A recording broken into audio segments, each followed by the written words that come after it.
we were all very busy with whatever, because there are tons and tons of refugees crossing the borders. We were all so busy bringing food, bringing jacket or blankets because it was really cold. Wow, this is what you wore there. Yeah, this is what I wore. Oh my goodness, wow. All the way from Poland.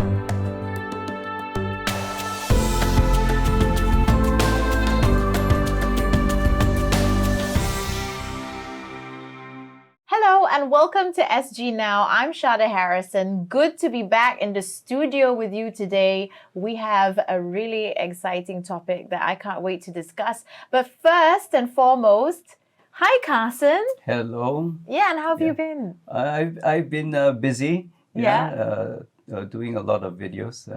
In some weeks, I'm doing 4 at one time. Oh my goodness. Yes. I think you work harder than me. So today we're going to talk about non-paid work. Look, I'm not talking about forced labor. I'm not talking about slavery. I really hope that slavery doesn't exist as much as it used to. But we're talking about voluntarism. And today in the studio, joining us to talk about this topic is Matthew Tan. Hi. Hi, nice to meet you, Matthew. Nice to meet you too. So, I mean, I'm excited that you're in the studio because you've gone to Poland to volunteer. Yeah. We're going to talk a little bit about that. I was at the this little place called Medica, which is exactly where the so-called custom is between Poland and Ukraine. Yeah. Wow. And that's amazing that you went there to volunteer. Now, before we talk about this, Singapore One and our CityJos have covered voluntary causes before. So let's have a watch.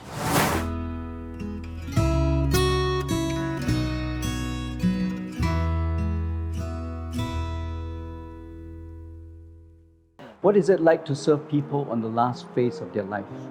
I'm here at Hca Hospice to find out what the experience is like. I will be joining them with activities, serving them with food, and let's see how it goes.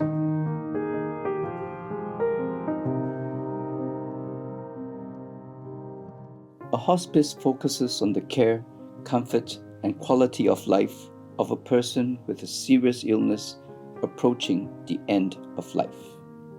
Oasis at Outram goes a step further with their 3D framework: dignity, diversity, and development. Respecting the dignity of patients, the Daycare Hospice provides a diverse range of activities, encouraging them to develop, grow, and reflect on life. In recent years, there are a lot of awareness on mental health issues, and often we focus on the patients. But let's not forget about the caregivers. They are under tremendous amounts of stress, and if not managed properly, the caregivers may encounter issues of their own. So the very first time I became a caregiver, it was when I just happened to want to step out of the house to go to office, and I see my father, trembling, breathless. He was suffering. He gripped me and he said, help me, I think I'm getting a heart attack. And that's when I knew that, my God, you have to do something. At that stage of your life, you ask yourself, who else is there but for you to help? My task for the day is to assist Josephine with serving clients and engaging them in conversation. And of course, joining them with fun activities.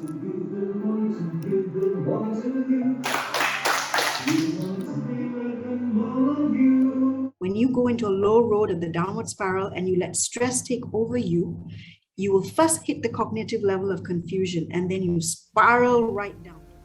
Dr. Rinku now conducts sharing and training sessions under CAL, and her advice is that self-care is very important in building your resilience as a caregiver. Okay, this is for Madam, that lady, second table.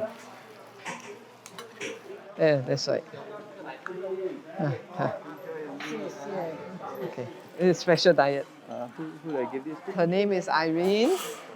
Yes, thank you. Bye. In life, we're often thrown situations that we're totally not prepared for, and if we're not careful, we will end up in the dark valleys.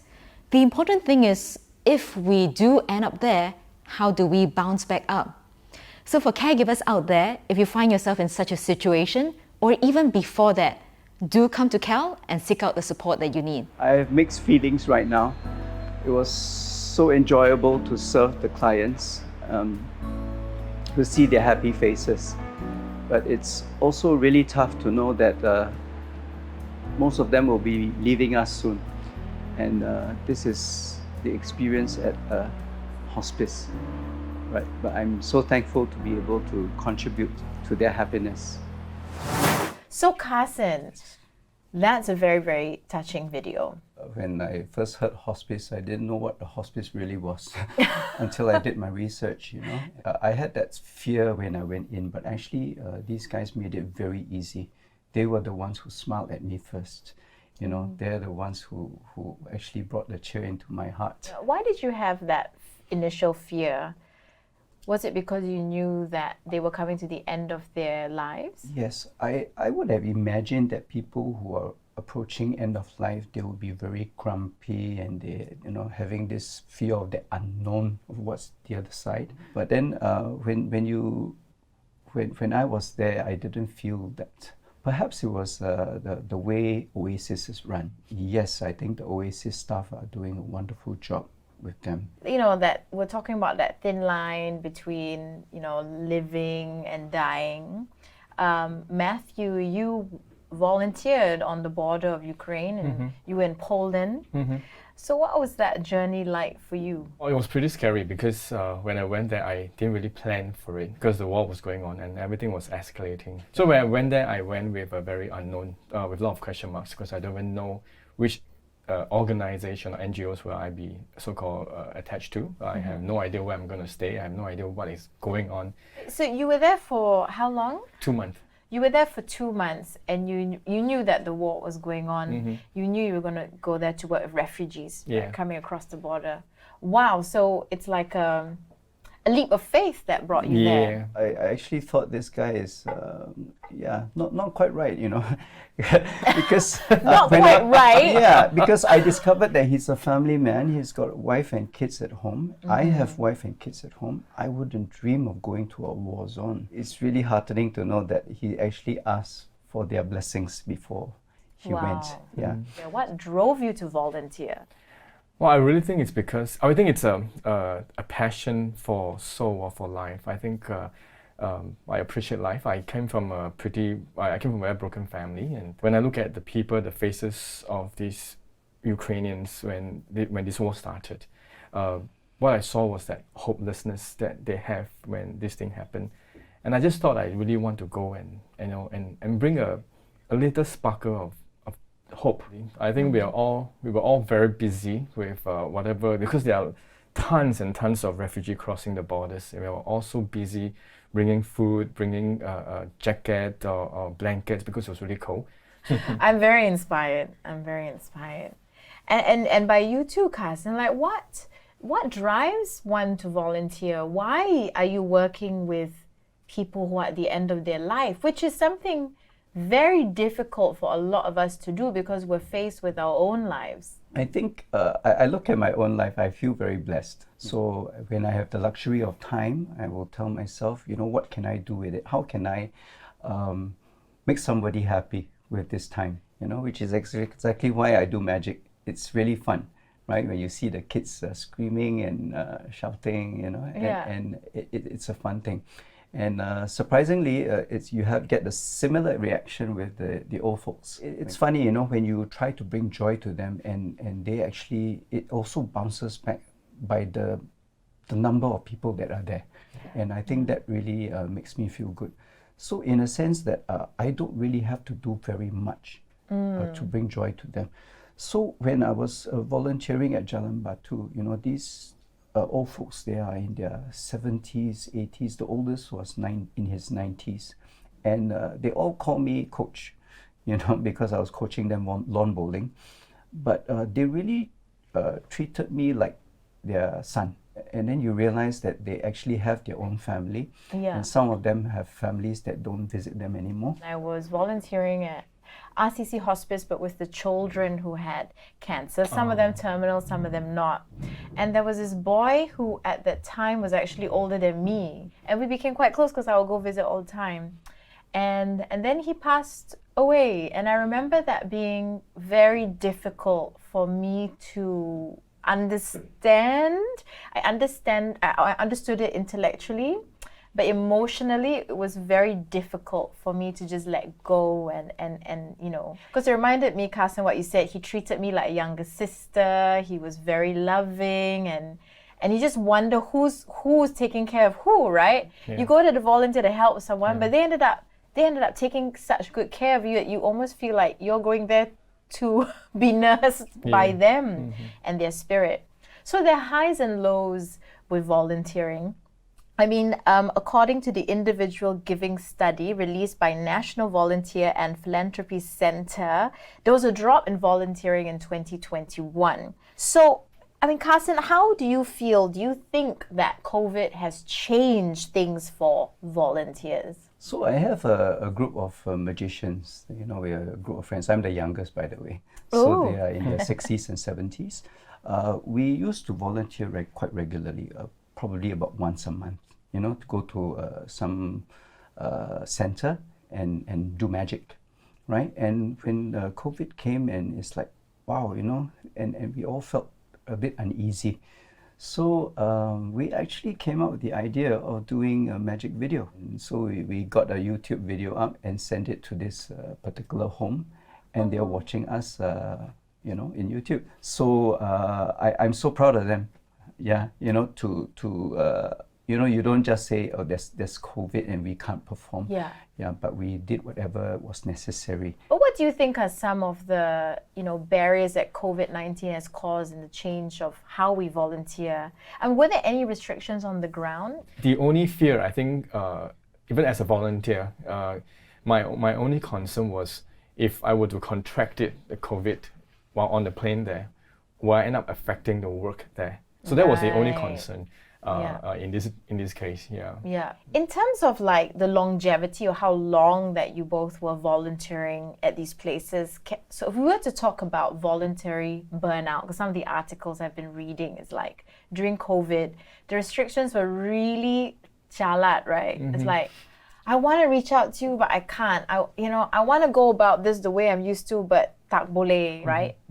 Do you think in both your volunteering work, have you ever reached a stage of burnout or close to it? For what I volunteer for, you know, you go and you perform for like, you know, 30 minutes, and you know, of course you have to practice and all that. Yeah. And you're very focused for that one day, and when it's all over, you have a debrief, and you say, how can I do better next time? And then you just do it. So it's not like I'm doing it on a daily basis. On a daily, yeah.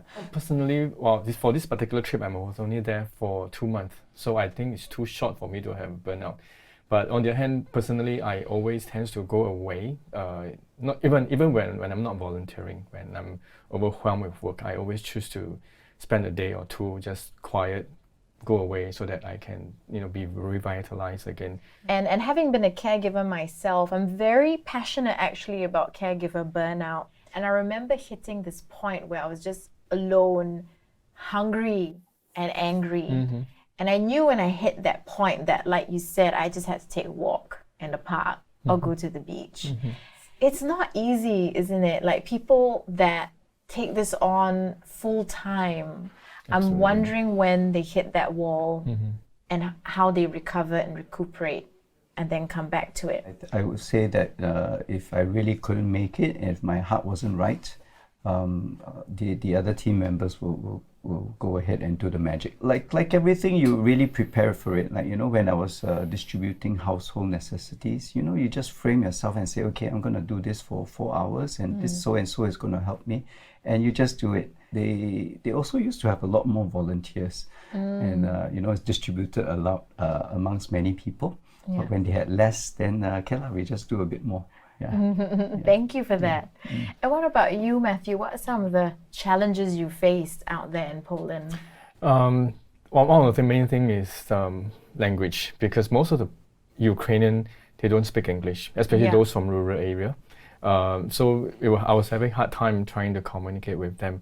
Thankfully, there were Ukrainian volunteers, so they became translator for the between us. You know, there was this lady. She came in, and then she only has a small little bag because I think because of the bombing, she couldn't grab much stuff. So, and then when she found out that I was from Singapore, which she didn't know where it is, and then I got to show her on the map, and it was like, oh, so far. And she was very touched that, and she really grabbed my hand and thanked me for coming. And Chinese, you don't even look like us, and you come.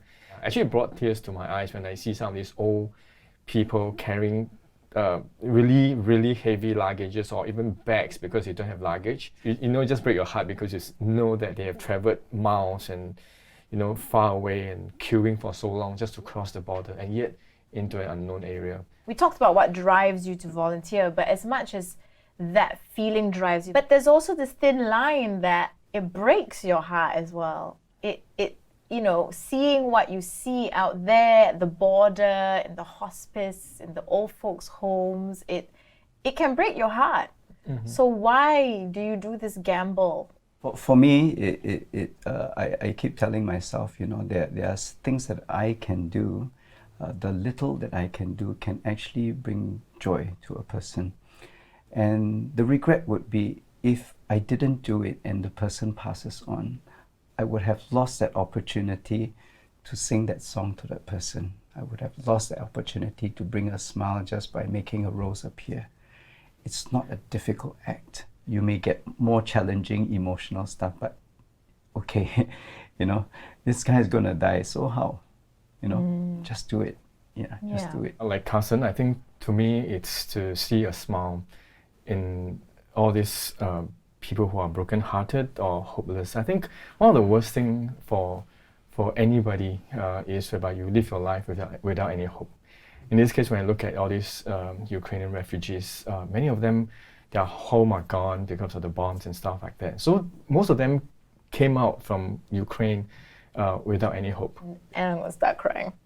We need more people like you, lah. That's all I have to say. So how do we get more people to then volunteer? So for me, what I do is that when I get every opportunity, I'm a coach. So whenever people ask me, what do you do? I say, this is what I do. And then when we have a chance to have a conversation, I'll say, hey, I'm volunteering for this thing. I'm just going to distribute things. Would you like to come along? And one or two conversations later, and we get them to join us. And I actually got this son of my friend, and this boy is really cute. He's actually autistic, okay. And he came along with me, and he goes, and I asked him the same question, why do you do this? Because I'm so blessed. I want to bless all my neighbors. Oh.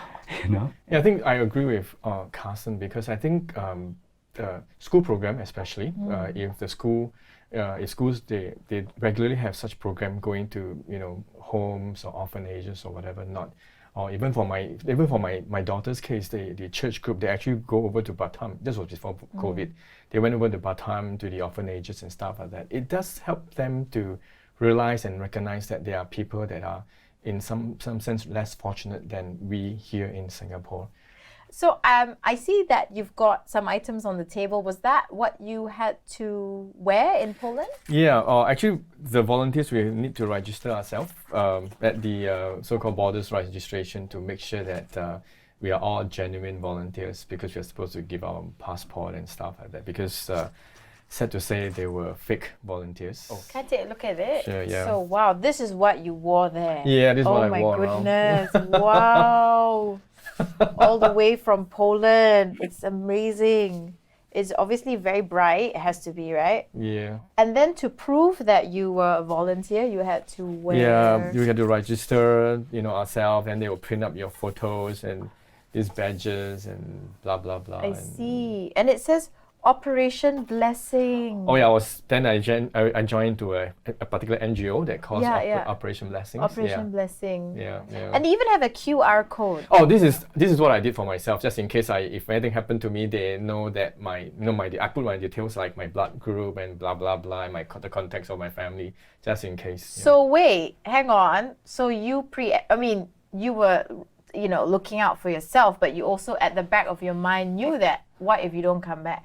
Or what if Oh, something no. happens to you? Yeah, what if something happened to me? But because being at the borders, I know that I'm not in the danger zone. So, but again, I just want to, in case, accidents do happen. So. What did your family say?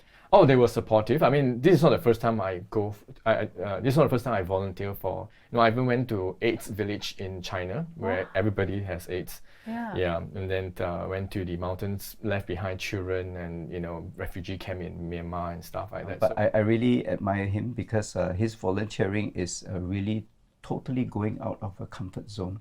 Yeah. I admire you too for doing that. So I would like to say that volunteering doesn't need to be so extreme, I guess. Yeah.